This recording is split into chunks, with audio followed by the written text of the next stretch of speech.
Britain is handily placed to capitalise in 5 key areas, including economic performance and future trade deals, as a result of quitting the EU, a pro-Brexit campaigner has said. Jane Adey offered her upbeat analysis as tensions between the UK and the bloc continued to simmer in a number of key areas, including the ongoing wrangle over the Northern Ireland Protocol, and the bitter dispute over EU access to UK fishing waters. The director of the Get Britain Out campaign group said regardless of the increasingly fractious nature of relations between London and Brussels, there were plenty of reasons to be cheerful. Citing a scheme which has been much touted by Prime Minister Boris Johnson, she pointed out, the UK's first free port has now been opened in Teesside, with businesses and investors in the area benefiting from reduced tax rates and relaxed planning regulations, all only possible because of Brexit. Ms Adey also highlighted a recent development which appears to run counter to claims by Remainers about a mass exodus of companies as a result of the UK leaving the EU.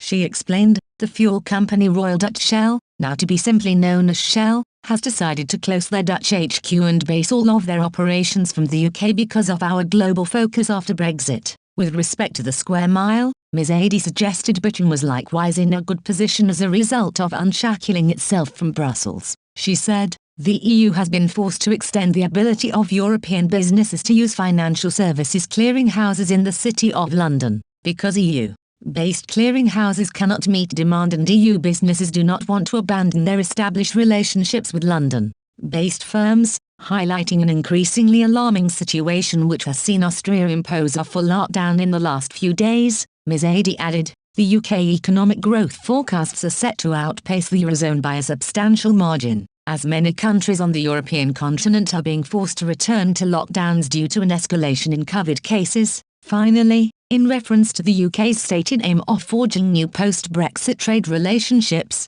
Ms Adey said, the UK trade envoy to the Far East, Natalie Black, has confirmed the UK's negotiations to join the Comprehensive and Progressive Agreement for Trans-Pacific Partnership, CPTPP, are still moving forward at a good pace and should be finished before the end of 2022. Speaking on Friday, French President Emmanuel Macron accused Britain of playing with his country's nerves in a post-Brexit row over fishing rights and said France will not yield. He renewed criticism of Britain in the dispute, which has harmed relations between the two countries, after France said it was still waiting for 150 more licenses to be issued to French vessels to fish in British waters. The French president told reporters, "We have not got what we wanted. They are playing with our nerves. We will not yield." Relations between traditional allies Paris and London have become increasingly strained since Britain voted to leave the EU in 2016, with the fishing dispute a key source of tension. Paris says London should have issued more French boats with licenses to fish in British territorial waters since Britain left the European Union, while Britain says it is respecting the arrangements that were agreed. The dispute centres on the issuance of licenses to fish in territorial waters 6 to 12 nautical miles off Britain's shores, and in the seas off the Channel Island of Jersey. Critics of the protocol argue it has resulted in a border down the Irish Sea, hence driving a wedge between Northern Ireland and the rest of the UK. Campaigners gathered at the border between Northern Ireland and the Republic on Saturday to warn the UK government against triggering Article 16, hence suspending the mechanism for preventing a hard border on the island of Ireland. A crowd gathered at Carrickfergus to demand that the post-Brexit arrangements introduced for Northern Ireland are retained and protected, amid ongoing negotiations between the UK and the EU. Damien McGuinty, from Border Communities Against Brexit, told the crowd that the majority of people in Northern Ireland opposed the UK's exit from the EU. He said, "Don't forget, 56% voted to remain and we voted to remain in the EU, and by any calculation that is a majority. And a majority also support the protocol.